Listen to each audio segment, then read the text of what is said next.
La pollution sonore peut avoir un effet néfaste sur la vie des humains.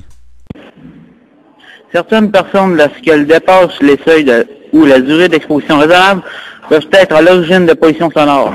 Certaines sources sont naturelles, voix humaines, bruits d'animaux, tandis que d'autres sont provoquées par des équipements ou des engins mécaniques roulants ou volants, des sons d'appareils électroménagers trop forts ou inopportuns, téléphone mobile, baladeurs, alarmes, de travaux ou de chantiers à proximité de lieux de résidence, des manifestations et des événements organisés par les hommes.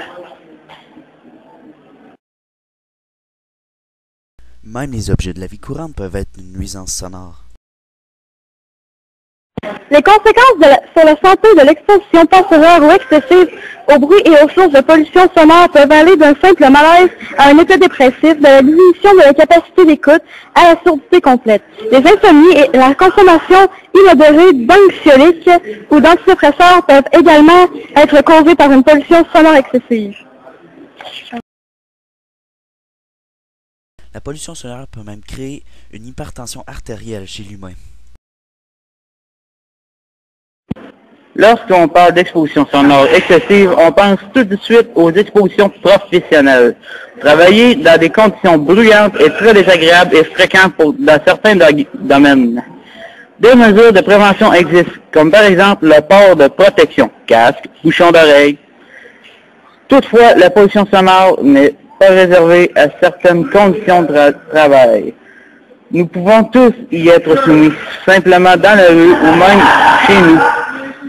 Lorsqu'il s'agit d'une voie à forte population, or, cette nuisance peut avoir des répercussions sévères sur la santé, comme la montre cette étude ayant porté sur 24 000 personnes âgées de 18 à 80 ans.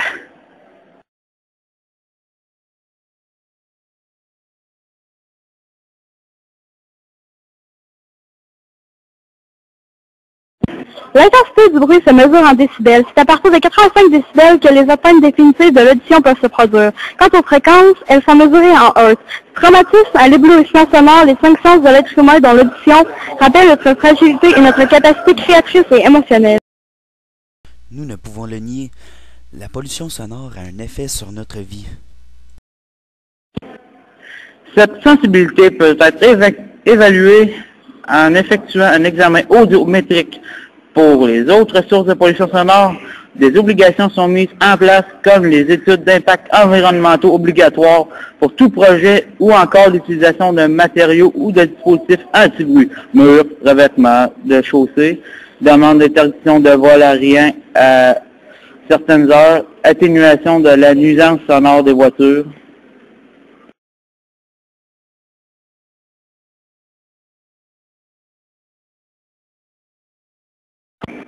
Il s'avère que les sujets qui habitent dans les rues les plus bruyantes ont de plus grands risques de souffrir d'une hypertension que les personnes vivant dans les endroits les plus calmes.